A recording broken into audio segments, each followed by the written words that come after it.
matriarch and leader at 45 years old. Next, we have our two 14-year-old females, Milani and Malia, and last but not least, our two male killer whales, Trua and Micaiah. Now, the whales trust us, and they take an active role in their own health and well-being. So think about when you go to the doctor, and your doctor asks you for a blood sample. You don't hold out your arm, and your doctor will take that blood sample from the inside of your elbow. You're trained to help the doctor help you take care of your bodies. It's the same thing with our whales. But killer whales don't have elbows like you and I do, so we had to get a helmet created. Now our trainers are going to ask our three female killer whales to flip over onto their backs and present us with the underside of their tail flukes.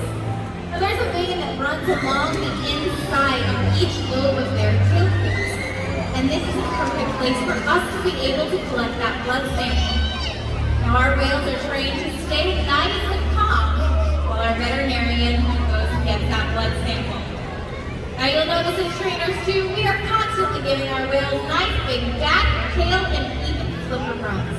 Now the killer whales have very sensitive skin, so not only is this a great way for us to get a good look at their entire bodies, it's an excellent way for us to build our relationships with them as well.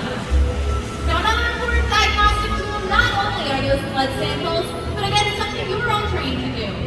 You know to step onto a scale to see how much you weigh. Well, in one of our adjacent pools, we have a killer whale size scale that our whales are trained to slide their entire bodies up onto, as Malia is going to be demonstrating for you here in our slide out. Now take a look at Malia. From her dorsal fin all the way down to her tail flukes is a very muscular part of her body called her peduncle.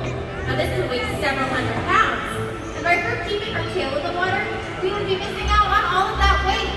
So to fix that problem, Nick can ask Malia to lift her entire body up and out of the water. And just like this, this is how she would properly weigh herself. Now we weigh our younger whales to make sure they're growing properly, and our older killer whales to make sure they're maintaining a healthy weight. Now SeaWorld's research and observation on the killer whales under our care has helped shed light on many mysteries about these amazing animals. For example, we know that a pregnant killer whale has a gestation period of 17 months. That's information that would be impossible to gain out in the ocean. Some information, however, can only be obtained through field observation. That's why SeaWorld partnered with organizations like Orcas and NOAA to help advance global education about killer whales. Killer whales are powerful animals, and perhaps the best expression of that power can be seen when they hunt. Killer whales stand apart. They have no natural predators, and just about any other ocean animal could be their dinner. Depending on where they live and their chosen prey, they've developed some epic hunting techniques.